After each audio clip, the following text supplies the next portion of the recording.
ഈ വീഡിയോയിൽ ഒരുപാട് നീറ്റ് എഴുതിയ വിദ്യാർത്ഥികൾ സുപ്രീം കോടതി വിധിപ്രകാരം അടുത്ത റാങ്ക് ലിസ്റ്റ് എക്സ്പെക്റ്റ് ചെയ്തിരിക്കുകയാണ്. ഇന്നലെ നമുക്കറിയാം സുപ്രീം കോടതി ഒരു ഫിസിക്സ് ക്വസ്റ്റ്യൻ്റെ ഓപ്ഷൻ അത് കറക്റ്റ് ഓപ്ഷൻ ഒന്നേ ഉള്ളൂ. അത് ന്യൂ NCERT ബേസ് ചെയ്തിട്ടുള്ള കുട്ടികൾ എഴുതിയ ഓപ്ഷൻ ആണ് കറക്റ്റ്. ഓൾഡ് NCERT പറഞ്ഞ ഓപ്ഷൻ തെറ്റാണ് എന്ന് പറയുകയും അതുമൂലം നമുക്കറിയാം ഏകദേശം ഒരു 4 ലക്ഷത്തോളം കുട്ടികൾ പഴയ NCERT ബുക്ക് വെച്ചിട്ട് ഓപ്ഷൻ സെലക്ട് ചെയ്തിട്ടുണ്ട്. അവർക്ക് എല്ലാവർക്കും തന്നെ 5 മാർക്ക് വീതം ഡ്രോപ്പ് ചെയ്തിട്ടായിരിക്കും അടുത്ത NTA rank revised rank list publish ചെയ്യുക. അതുപോലെ തന്നെ 9 ലക്ഷത്തോളം കുട്ടികൾ പുതിയ NCERT പ്രകാരമുള്ള ഓപ്ഷനാണ് സെലക്ട് ചെയ്ത് അവരുടെ മാർക്ക് ഒരു മാറ്റമില്ലാതെ നിലനിൽക്കും. അപ്പോൾ നമ്മൾ ഒരു പക്ഷേ വിചാരിക്കുന്നുണ്ട് 4 ലക്ഷം കുട്ടികളുടെ മാർക്കാണ് ഇമ്പാക്റ്റ് ആവുന്നത്, അപ്പോൾ റാങ്കുകളിൽ മാറ്റങ്ങൾ വരും. തീർച്ചയായിട്ടും മാറ്റങ്ങൾ വരും. പക്ഷേ അതിൻ്റെ സ്കെയില് എങ്ങനെയാണെന്ന് ഒരു പക്ഷേ ഒരുപാട് കുട്ടികൾ പല ചാനലുകളും പല രീതിയിലും അതിനെ അനലൈസ് ചെയ്യാൻ നോക്കിക്കൊണ്ടിരിക്കുന്ന സമയമാണ്. ഇതൊരു ആങ്സൈറ്റി മാത്രമാണ്. 26 ജൂലൈക്ക് മുൻപ് അല്ലെങ്കിൽ അന്നേ ദിവസം തന്നെ ഈ റാങ്ക് ലിസ്റ്റ് വരും. ഒരുപാട് ആകാംക്ഷയോടെയാണ് കുട്ടികളെല്ലാം കാത്തിരിക്കുന്നത്. പ്രധാനമായിട്ടും ഈ ബോർഡർ ലൈൻ കേസുകൾ 2 തരത്തിൽ ഈ ഇമ്പാക്റ്റ് നമുക്ക് കാണാൻ പറ്റും. അപ്പം ഞാനിത് ചെറിയൊരു അനാലിസിസ് നടത്തിയിട്ട് ഞാനത് പറയാം എന്ത് ലോജിക്കാണ് ഉപയോഗിച്ചിരിക്കുന്നത്. പക്ഷേ ചെറിയൊരു അനാലിസിസ് നടത്തിയിട്ട് നമുക്ക് കാണാൻ സാധിക്കുന്നത് ഈ 720 മാർക്ക് കിട്ടിയ 61 കുട്ടികൾക്കാണ് ഇപ്പോൾ 1ാം റാങ്ക് കൊടുത്തിരിക്കുന്നത്. അതിൽ 44 കുട്ടികൾ തെറ്റായുള്ള ഓപ്ഷൻ ആണ് തിരഞ്ഞെടുത്തത്. അവരുടെ മാർക്ക് ഡ്രോപ്പ് ആവും. 17 കുട്ടികൾക്കാണ് ഓൾ ഇന്ത്യ റാങ്ക് 1 നിലനിൽക്കാൻ പോകുന്നത്. ബാക്കി 44 കുട്ടികളുടെ മാർക്ക് 715 മാറും. ഇങ്ങനെ ചിലരുടെ മാർക്ക് താഴേക്ക് പോവുകയും ചിലരുടെ മാർക്ക് അതുപോലെ തന്നെ നിൽക്കുകയും ചെയ്യുമ്പോൾ തീർച്ചയായിട്ടും തെറ്റായിട്ടുള്ള ഉത്തരം എഴുതിയ കുട്ടികളുടെ റാങ്ക് താഴേക്ക് പോവുകയും ശരിയായിട്ടുള്ള ഉത്തരം എഴുതിയുള്ള കുട്ടികളുടെ റാങ്ക് മുകളിലേക്ക് അല്പം കയറുകയും ചെയ്യും. ഇനി അതിൻ്റെ റേഞ്ച് ഏകദേശം ഇതാണ്. ഒരു ചിത്രം ഞാൻ നിങ്ങളുടെ മുമ്പിൽ കാണിച്ചിരിക്കുന്നത്. 720 മാർക്ക് വാങ്ങിച്ച കുട്ടി കറക്റ്റ് ആൻസർ തിരഞ്ഞെടുത്തെങ്കിൽ അവൻ്റെ റാങ്ക് 1 നിലനിൽക്കും. എന്നാൽ അവൻ ആ ഫിസിക്സ് ക്വസ്റ്റ്യന് ഓൾഡ് NCERT പ്രകാരമാണ് അല്ലെങ്കിൽ ആ 44 കുട്ടികൾ അവരുടെ റാങ്ക് ഒരു 50 മുതൽ 150 റാങ്ക് വരെ താഴത്തേക്ക് പോകും. 1ാം റാങ്ക് എന്നുള്ളത് ഒരു 55 അല്ലെങ്കിൽ ഒരു പക്ഷേ 140 ഏകദേശം ആ റേഞ്ചിലേക്ക് പോകും.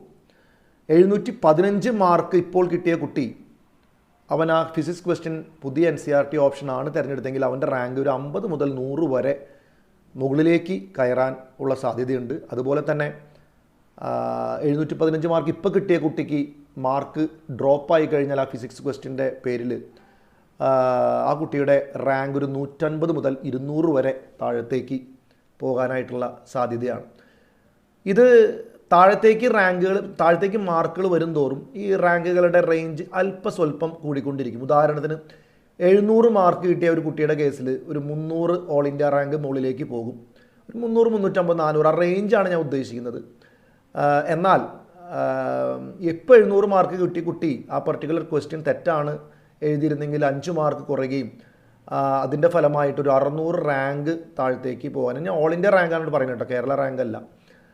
അപ്പോൾ ഒരു 700 റേഞ്ചിലൊക്കെ ഒരു 300, 600 റാങ്കോ അങ്ങോട്ടും ഇങ്ങോട്ടോ മാറാനായിട്ടുള്ള സാധ്യതയുള്ള ഈ കുട്ടികൾക്കൊന്നും യാതൊരുവിധ ഇമ്പാക്റ്റ്, ഒരു പക്ഷേ അവർക്ക് ഒരു പ്രത്യേക കോളേജ് ജസ്റ്റ് ചിലപ്പോൾ മിസ്സായേക്കാം, വളരെ റെയറായിട്ട്. പക്ഷേ ഒരുപാട് കുട്ടികൾക്ക് അവർ ആഗ്രഹിച്ച കോളേജ് തന്നെ പഴയ റാങ്ക് പ്രകാരവും ഈ റാങ്ക് പ്രകാരം ഒരുപാട് മാറ്റങ്ങൾ ഉണ്ടാവാൻ സാധിക്കില്ല.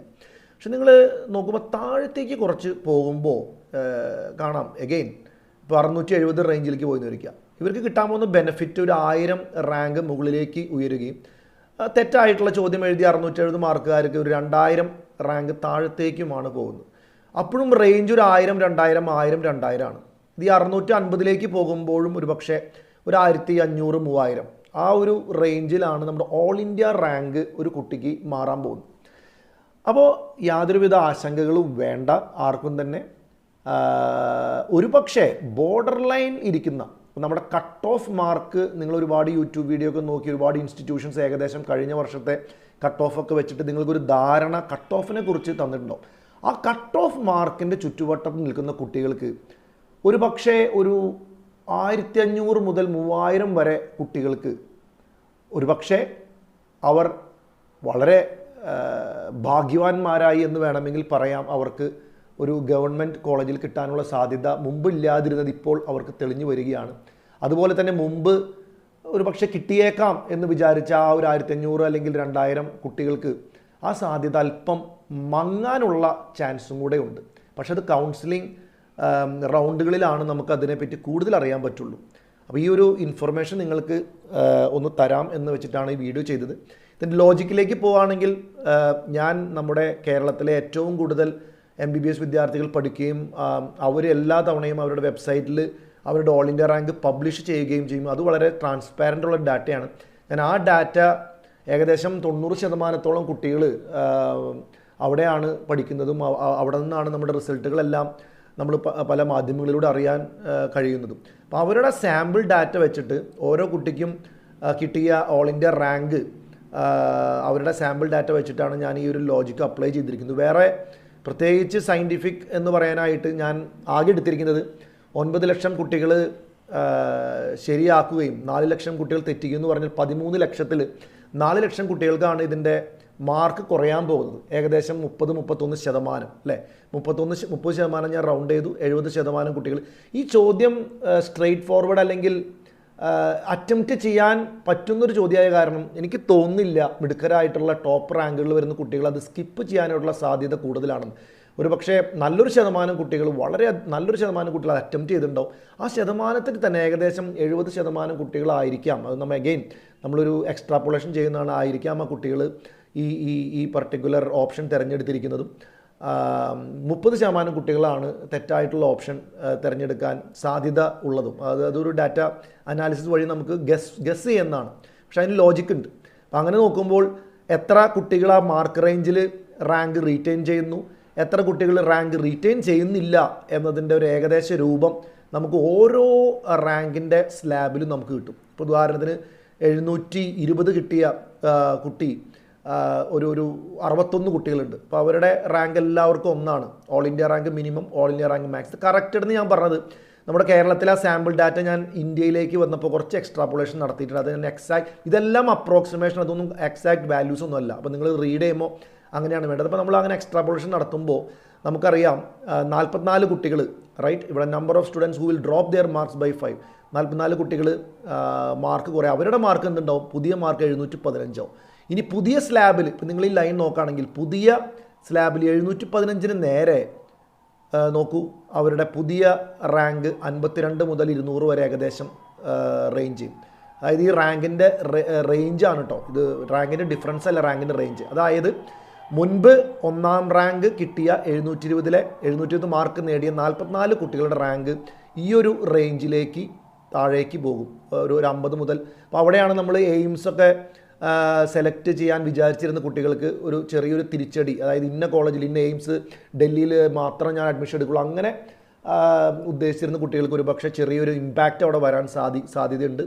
അതുപോലെ തന്നെ നമ്മൾ 715 റാങ്ക് നോക്കുകയാണെങ്കിൽ ഏകദേശം 110 മുതൽ 250 റാങ്ക് വരെയാണ് 715 മാർക്ക് കിട്ടിയ കുട്ടികൾക്ക് ഇപ്പോൾ നിലവിലുള്ളത്.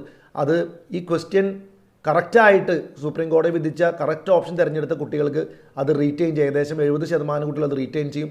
അപ്പോൾ നമ്മൾ കാണാൻ പോകുന്നത് ഇവരുടെ 110 മുതൽ 280 വരെയുള്ള റാങ്ക് അപ്വേർഡ് കറക്ഷനാണ്. അവർക്ക് 50 മുതൽ 200 വരെയുള്ള റാങ്കായിട്ട് അത് മുകളിലേക്ക് അവർക്ക് മാറ്റം കിട്ടുന്നത് എന്നതുപോലെ തന്നെ 715 തെറ്റായിട്ടുള്ള ആൻസർ ചെയ്തിട്ടുള്ള കുട്ടികളുണ്ടെങ്കിൽ അവരുടെ മാർക്ക്, പുതിയ മാർക്ക് 710 ആവും. അപ്പോൾ നിങ്ങൾ നോക്കി, ഈ 111 മുതൽ 250 റാങ്ക് ഒരു 270 മുതൽ 500 ചില്ലാൻ റാങ്ക് വരെ അങ്ങോട്ടേക്ക് താഴത്തേക്ക് പോകും. അതുപോലെ തന്നെ 710 എടുത്തവർ ഇപ്പോൾ അവരുടെ റാങ്ക് ഒരു 350-നും 650-നൊക്കെ ഇടയിലായിരിക്കും. അവരുടെ പ്രൊജക്റ്റഡ് റാങ്ക് ഇൻ കേസ് അവർ മാർക്ക് ഡ്രോപ്പ് കേസുകളാണെന്നുണ്ടെങ്കിൽ ഒരു 690 അല്ലെങ്കിൽ 650 മുതൽ ഒരു 1100 വരെ അവരുടെ റാങ്ക് താഴേക്ക് പോകാൻ സാധ്യതയുണ്ട്. പക്ഷെ അവർ പുതിയ NCERT പ്രകാരമുള്ള ഓപ്ഷനാണ് എഴുതിയിട്ടുണ്ടെങ്കിൽ, മെജോറിറ്റി ഓഫ് ദ കുട്ടികൾ എഴുതിയിട്ടുണ്ടെങ്കിൽ ഈ പറഞ്ഞ 350-650 റേഞ്ച് 270-560 മുകളിലേക്ക് കറക്ഷൻ അവർക്ക് കിട്ടും. അപ്പോൾ ഇതാണ് ഇതിൻ്റെ ലോജിക്ക്. അപ്പോൾ നമ്മൾ 30-70 എന്നുള്ള പ്രപ്പോർഷനിലാണ് ഇതിനെ ഡിവൈഡ് ചെയ്തിരിക്കുന്നത്. ഇതിൽ വ്യതിയാനങ്ങളും ചെറിയ ചെറിയ മാറ്റങ്ങളും വരാം. പക്ഷേ ഹൈ ലെവൽ ഒരു പക്ഷേ ഇങ്ങനെയൊക്കെ തന്നെയായിരിക്കും ഇതിൻ്റെ ഡീവിയേഷൻ. അതുകൊണ്ട് നിങ്ങൾ അടുത്ത സെക്ഷനിലേക്ക് പോകുമ്പോൾ അടുത്ത മാർക്കുകളുണ്ടോ പയ്യെ ബെനിഫിറ്റ് അല്പം കൂടുകയാണ്. പക്ഷേ ബെനിഫിറ്റ് കിട്ടാതെ വരുന്ന അല്ലെങ്കിൽ മാർക്ക് ഡ്രോപ്പ് ചെയ്തവരുടെ റാങ്ക് ഈ 50, 100, 200 എന്നുള്ളത് പതുക്കെ കൂടി വരും കേട്ടോ. 700 മാർക്ക് മുമ്പുണ്ടായിരുന്ന ഒരു കുട്ടിയുടെ റാങ്ക് ഒരു പക്ഷേ 1600-നും 2300-നും ഇടയിലായിരിക്കാം. ആ കുട്ടിക്ക് ഇപ്പോൾ പതുക്കെ 2400, 3000-ലേക്ക് ആ റാങ്ക് പോകാനായിട്ടുള്ള സാധ്യതയാണ് നമ്മൾ കാണുന്നത്. നമ്മൾ ഇങ്ങനെയാണ് ഇതിനെ എക്സ്ട്രാപോളേറ്റ് ചെയ്തിരിക്കുന്നത്. ഇതിനകത്ത് വേറെ ഒരുപാട് കോംപ്ലിക്കേഷൻസ് ഉണ്ടെന്ന് തോന്നിയില്ല. ഇതൊരു വലിയ ഗൈഡ് ലൈനാണ്. ഇപ്പോൾ ഇതിൽ നിന്ന് എന്താണ് കുട്ടികൾക്ക് കിട്ടുക എന്ന് ചോദിച്ചാൽ സത്യം പറഞ്ഞു കഴിഞ്ഞാൽ ഒരു ദിവസത്തെ വെയിറ്റ് കഴിഞ്ഞാൽ ഇതെല്ലാം നമുക്ക് അറിയാൻ പറ്റും. പക്ഷേ ആകാംക്ഷാഭരിതരായിരിക്കുന്ന കുറച്ച് കുട്ടികൾക്ക് ഇതുപോലൊരു റെപ്രസെൻറ്റേഷൻ അല്ലെങ്കിൽ ഒരു ഗസ് നമ്മൾ ഷെയർ ചെയ്യുന്നു എന്ന് മാത്രം. ഓക്കെ, ഓൾ ദി ബെസ്റ്റ് എല്ലാവർക്കും.